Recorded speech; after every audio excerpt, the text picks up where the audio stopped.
Hi, welcome to Nitty Gritty. I'm your host, Ryan Biller, and joining me today is Jill Klinger, the president of the Sustainability Council on campus. Jill, thanks for being here. Thanks. So, for those of us watching who might not know what the Sustainability Council is, can you just tell us what is it? So Sustainability Council is one of the student orgs here on campus, so that means that we function like a club. Anyone can join and we do activities, but we also get a little bit of student fees. So we do have paid staff, which allows us to do bigger initiatives. Very cool. So you said that you're the president of the Yes. Sustainability Council. What does that entail? So I am the top student staff, and then we also have faculty advisor and a vice president and marketing, and we're all paid, and so we just lead meetings, plan events, and work on bigger initiatives to try to help CMU be greener and more sustainable. And so I just kind of try to make sure everything is on track, make sure all the balls we're juggling are still in the air. So what is your personal progression from coming in and then ending up becoming president of the Sustainability Council? Like, what does that look like, your personal story? Yeah, I actually was raised in a way that Sustainability Council, or sustainability in general, was not on my radar. And I studied abroad after high school, and it just kind of opened my eyes to the impact that humans can have on the environment. So when I came to college, I started exploring that more, and I found Sustainability Council and started going to it just to learn more about the environment. Really liked it my sophomore year, and so I applied to be vice president and did that role last year, and then moved up into president this year. And so you mentioned that you had studied abroad, and that kind of opened your eyes to trying to live a more green life. Mm-hmm. Where did you go, and then what exactly did you see that kind of turned you into more of someone who wanted to pursue more of an eco-friendly sort of lifestyle? Yeah, so I went to Argentina, and what really opened my eyes was that they consume a lot less than us. Their trash cans are like this big, and it lasts a whole family a week, and they're really good about it. But they still have trash on the streets. They don't have the environmental regulations. So it just made me think, like, we are so much more wasteful than them, but we have better systems, so we're not seeing that waste. So it just opened my eyes to the damage we're causing in a place where they don't, I guess, put it out of sight as much as we do. Right. And so is that what prompted you to end up joining the Sustainability Council once you got to college? That was the initial push. Then I came back in my freshman year. I took like Intro to Environmental Science class and just started learning all of these concepts that I had never really learned about, besides maybe a little bit in like middle school science. And the more I learned, the more fascinated and kind of depressed I was. So I wanted to be on the council because I felt like being on the council was a good way to combat like the bad effect I personally have on the environment and try to make a positive impact. Gotcha. On your website, it says that you guys are student-led. Yes. So to what extent is that true? And then do you guys have any faculty members that play a role in advising the Sustainability Council? Yeah, so it says we're student-led because we are an org, so all of the organizations in student life are led by students, and it's a really cool opportunity that CMU allows that and allows us to have as much power as we do. But we do have a faculty advisor, and we work with our supervisors in student life. And then a lot of colleges have their own Office of Sustainability, so full-time staff that work all year round to get sustainable initiatives on their campus. We don't have that. So we are the only group on campus that is trying to make that happen. So we do work with facilities a lot. Like this semester, we're working with them and the beverage vendor on campus, Swire Coca-Cola, to improve the recycling. We visit with John Marshall at times, and like department heads and things like that, just to get our message out there. You had mentioned just earlier initiatives. Now, in the cafeteria, there's those green, they replace the styrofoam bins. Is that an initiative, and how did that come about? Yeah, that was one of our big initiatives last year. We have a position called the special coordinator, so special projects coordinator. So they just choose one project that they want to do, and that's all they focus on. And last year was a girl named Sierra, and that's what she did. So she had a lot of meetings with Sodexo and the leadership here on campus for Sodexo, and they did a lot of the work. They were awesome to work with, really. They designed the whole system. They ordered the bins out of their own money. And now Sustainability Council's part comes in, and so we are just trying to get students to use the bins. They do still have the styrofoam ones, so it's still optional for students, and it's only in the CAF. So where Sustainability Council comes in is we are responsible for getting students to use it, proving to Sodexo that their work in putting the system together was worth it, and then hopefully getting it to roll out to the rest of the food vendors on campus. Yeah, it's definitely a step in the right direction, it sounds like. It is. It's now, huge.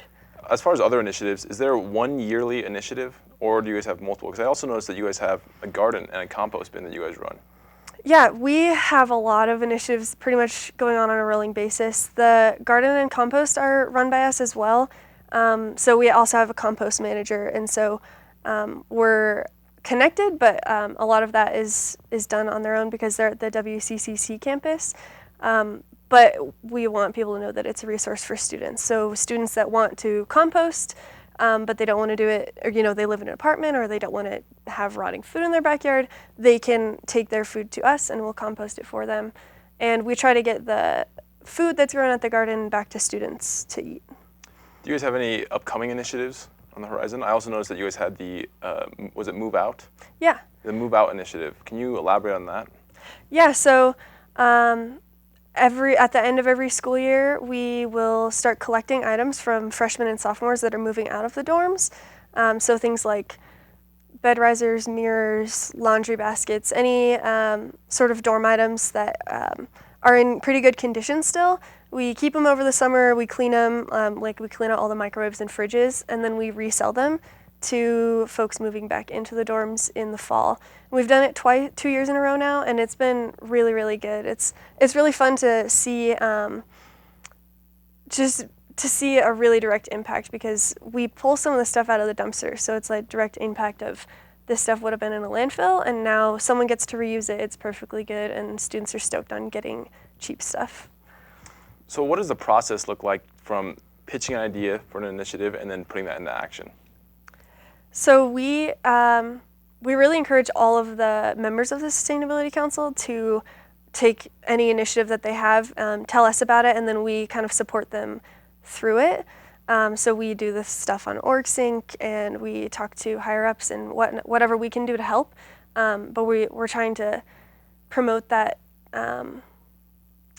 like go-get-it attitude with all the students on the council. So once there's an initiative and the student shows that they're serious about it, we just come together as the team of all of us and just do whatever it takes to make it happen. It means a lot of different things depending on the initiative. You had mentioned that you guys are planning on taking recycling on as one of your bigger initiatives of the year. Yes. So what exactly did you guys plan to make that happen? So we had a big meeting with leaders from facilities and custodial a couple of weeks ago, and so we came up with a whole plan to, and with the recycling contractor that actually comes and picks up our recycling. So we're just revamping it. On our end, we are working with the CRITE to get an article educating students on what contamination is. So that is just when people are putting things in recycling bins that can't be recycled. So things that still have liquids in them, things that are greasy. So getting students to know what that is, to look for that, and then getting better signage to put above all the recycling bins. And then once those things that we've done are approved by the upper administration, we're going to start in the library with a pilot program where we kind of rearrange all of the bins to where there's trash and there's always recycling bins next to the trash bins. And just track the numbers from there and see what kind of improvements we get and go from there. So it seems like the goal is more oriented around education on what can and cannot be recycled as opposed to just recycling. And so moving forward, in your personal opinion, as of right now, how green do you think CMU's campus is? We're kind of all over the place. We have really cool things like the fact that a lot of the buildings like Escalante have the Green Globe certification. But we also are really struggling in some respects, like the fact that we don't have a sustainability office. A lot of the top universities do. The fact that we really struggle with recycling. our numbers for recycling are not strong, especially compared to schools that we're competing with across the state. And that's the main ones. We're kind of a mixed bag for sustainability. Are there any other colleges that you know of that seem to be more of a poster child as far as being eco-friendly is concerned? Definitely, CU Boulder comes to mind. Obviously, they're very sustainable, and also Yeah, CSU. I think even Fort Lewis and some of the smaller schools around the state are probably a little better off than we are. Yeah. So for somebody who wants to join the Sustainability Council, what do they have to do to become a part of you guys' team? So anyone's welcome to just come to our weekly meetings. They're 5:30 on Thursdays in Escalante 201. If you can't make it to the meetings, you can just email us or contact us on Instagram and get on our email list, and then that's how they find out about what events they can come to, and pitch ideas to us if they have any ideas to be more sustainable. I know that tonight you guys have a climate rally. Yeah. Would you like to talk more about what exactly that means and what you guys are going to be doing? Yeah, so we're super excited about it. The climate strike, we're calling it climate rally because we all pay way too much to be skipping school. So don't skip school. But we are joining the global climate strike. There's like protests going on in 100 countries, millions of people, and we're part of it, and it's super cool. And basically it just encourages youth especially, but anyone from any generation to stand up to their elected officials and just tell them that we're disappointed with how they're handling the climate crisis. Very cool.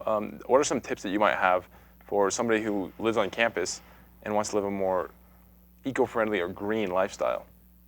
So the main thing, this is across the board, is that there are 2 R's before recycle. So whatever you're doing, reduce it, reduce your food waste, reduce the amount of food you're getting in the caf, reuse the things that you can, and then recycle. So shopping thrift is awesome because it's cheap for students, and just using the reusable to-go containers and recycling are really big steps that anyone can do. Yeah, absolutely. Have you noticed, especially in your own personal experience, is it harder or easier to live green when you're living on campus? I would say it's harder, especially like the way recycling is right now. I had to ask around quite a bit when I lived on campus just to figure out where I could take my recycling, and I know students are still going through that now, so we're working on that. And then composting is hard too. I kind of made it work, but it takes extra work. It's not as easy as just throwing everything in the trash. Yeah. Do you have any other advice that you'd like to give to help promote being more sustainable while living on campus? I would say the biggest thing is for people that care about sustainability or are just curious about it to just educate yourselves, to come to our meetings to get education, to do your own research online, and just find out about what's going on in the world around us, because it's a big deal and there's a lot of aspects to it that a lot of people don't know about. And then as for students who plan on joining the Sustainability Council, can they expect to get involved right off the bat? Definitely, yeah.